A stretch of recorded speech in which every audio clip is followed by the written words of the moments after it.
আসসালামু আলাইকুম ওয়া রাহমাতুল্লাহি ওয়া বারাকাতুহু। ইন্নাল হামদুলিল্লাহ ওয়াস সালাতু ওয়াস সালামু আলা রাসূলিল্লাহ ওয়া বা'দ।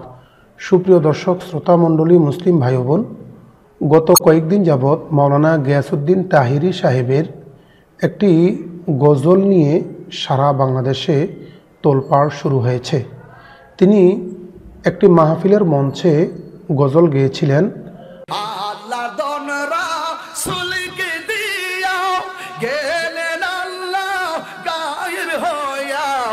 আল্লাহর দনেরা সুলকি দিয়া গেলেন আল্লাহ গায়েব হইয়া, রাসূলের ধন খাজা পাইয়া, রাসূলের ধন খাজা পাইয়া শুইয়া আছে আজমিরে, কেউ ফিরে না খালি হাতে, খাজা তোমার। আল্লাহ তাআলা তার ধন রাসূল সাল্লাল্লাহু আলাইহি ওয়াসাল্লামকে দিয়ে তিনি গায়েব হয়ে গিয়েছেন, এই ধরনের কোনো কথা কোরআন কিংবা সুন্নাহর মধ্যে পাওয়া যায় না। কোনো মুমিন কিংবা মুসলিম ব্যক্তি যদি এই ধরনের কথা মনে প্রাণে বিশ্বাস করে এবং বলে কিংবা গজল আকারে তা উপস্থাপন করে, তাহলে অবশ্যই সেই ব্যক্তি শিরিক করে ইসলাম থেকে খারিজ হয়ে যাবে। একজন হিন্দু ব্যক্তি ইসলাম থেকে যেরকম খারিজ থাকে, এই লোকটিও এই ধরনের কথার প্রতি বিশ্বাস স্থাপন করার কারণে অবশ্যই তিনিও খারিজ হয়ে যাবেন। এই ধরনের কথা কোরআন সুন্নাতে পাওয়া তো যায়ই না, বরং এর বিপরীত কথা পাওয়া যায়। সূরা আনআমের 50 নং আয়াতে কারিমায় আল্লাহ রাব্বুল আলামিন ইরশাদ করেন, কুল লা আকুলু লাকুম ইনদি খাযাইনুল্লাহি ওয়া লা আ'লামুল গায়ব। হে নবী, আপনি বিশ্ববাসীকে জানিয়ে দিন, নিশ্চয়ই আমার কাছে আল্লাহর কোনো খাজানা নেই এবং আমি কোনো গায়েবও জানি না। হুবহু একই কথা আল্লাহ রাব্বুল আলামিন সূরা হুদের 31 নং আয়াতে কারিমায়ও উল্লেখ করেছেন। সূরা মুনাফিকুনের 7 নং আয়াতে কারিমায় ইরশাদ করছেন, ওয়ালিল্লাহি খাযাইনুস সামাওয়াতি ওয়াল আরদি ওয়ালাকিন্নাল মুনাফিকিনা লা ইয়াফকাহুন। অর্থাৎ আসমান এবং জমিনের যত খাজানা রয়েছে সবগুলো কেবলমাত্র আল্লাহ তাআলার জন্যই, কিন্তু মুনাফিকেরা তা বুঝে না। এই আয়াতে কারিমা থেকে সুস্পষ্টই বোঝা গেল, আসমান এবং জমিনের মধ্যে যত খাজানা আছে, যত ধন আছে, সব কেবলমাত্র আল্লাহ তাআলার জন্যই এবং সেটা আল্লাহ তাআলার কাছেই। এমনকি যারা এই কথাটিকে অস্বীকার করবে তারা মুনাফিকদের আওতায় পড়ে যাবে, সেই কথাটিও উল্লেখ করা হয়েছে। গজলটির মধ্যে আরও বলা হয়েছে, রাসূলুল্লাহ সাল্লাল্লাহু আলাইহি ওয়াসাল্লাম ধন দিয়ে গেছেন খাজাকে, আর খাজা আজমিরে শুয়ে আছেন। খাজার দরবারে যে যায় সে খালি হাতে ফেরে না। এই কথাটি পূর্বের কথার চাইতে আরও বেশি ভয়ঙ্কর, কেননা রাসূল আকরাম সাল্লাল্লাহু আলাইহি ওয়াসাল্লাম ধন খাজাকে দিয়ে গেছেন কিংবা অন্য কাউকে, সে সম্পর্কে কোরআন কিংবা সুন্নাতে কোনো কিছুই পাওয়া যায় না। কবরওয়ালা যত বড়ই বুজুর্গ হন না কেন, তার কাছে কোনোভাবেই সাহায্য চাওয়া যাবে না কিংবা তার কাছ থেকে খালি হাতে কেউ ফিরে না, এই কথাটি বলা যাবে না।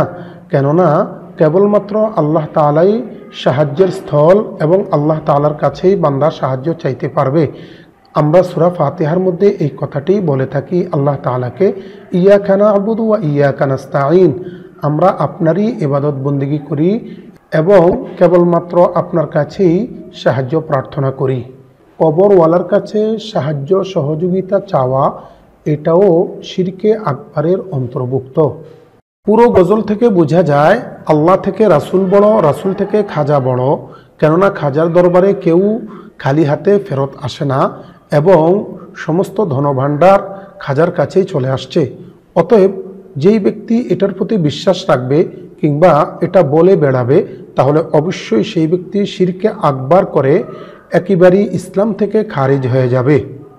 তাই মাওলানা গিয়াসউদ্দিন তাহিরি সাহেব যেই গজলটি গেয়েছেন সেটার প্রতি যদি তার বিশ্বাস থেকে থাকে, তাহলে অবশ্যই তিনি কুফরি করে ইসলাম থেকে খারিজ হয়ে গেছেন। গজলটি গেয়ে ইসলাম থেকে তিনি একাই খারিজ হননি, বরং তার সাথে যে সমস্ত শ্রোতারা শুনেছে, বিশ্বাস করেছে, গেয়েছে, তারাও ইসলাম থেকে খারিজ হয়ে গেছে। আল্লাহ রাব্বুল আলামিন সূরা মাঈদার 5 নং আয়াতে কারিমায় ইরশাদ করেছেন, ওয়া মান ইয়াকফুর বিল ঈমানি ফাকাদ হাবিতা আমালু। অর্থাৎ যেই ব্যক্তি কুফরি করল তার সমস্ত আমলগুলো বরবাদ হয়ে যায়। শুধু তাই নয়, সূরা মাঈদার ৭২ নং আয়াতে কারিমায় আল্লাহ রাব্বুল আলামিন ইরশাদ করেছেন, ইন্নাহু মান ইউশরিক বিল্লাহ ফাকাদ হারামাল্লাহু আলাইহিল জান্নাহ ওয়া মাওয়াহুন নার। অর্থাৎ যেই ব্যক্তি আল্লাহর সাথে শিরিক করল সেই ব্যক্তির জন্য জান্নাত হারাম হয়ে যায়, তার জন্য জাহান্নামটা ঠিকানা হয়ে যায়।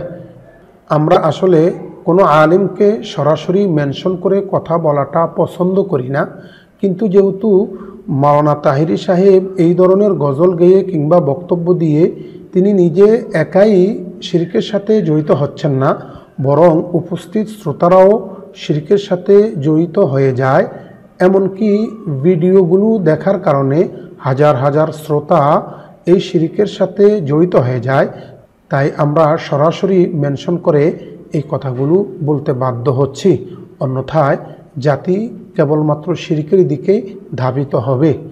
অতএব মাওলানা তাহেরি সাহেবের প্রতি যথাযথ শ্রদ্ধা রেখে বিনয়ের সাথে অনুরোধ করছি, আপনি আপনার বক্তব্য প্রত্যাহার করে নিন, আল্লাহ তাআলার কাছে খাঁটি তাওবা করে নিন। এতে আপনি নিজেও শিরিক মুক্ত হতে পারবেন, হাজার হাজার শ্রোতাও শিরিক মুক্ত হতে পারবে এবং আল্লাহ তাআলা দুনিয়াতেও আপনার সম্মান বাড়িয়ে দিবেন, আখিরাতেও সম্মান বাড়িয়ে দিবেন। এই আশা ব্যক্ত করে আজকের আলোচনা শেষ করছি। আসসালামু আলাইকুম ওয়া রাহমাতুল্লাহি ওয়া বারাকাতুহু।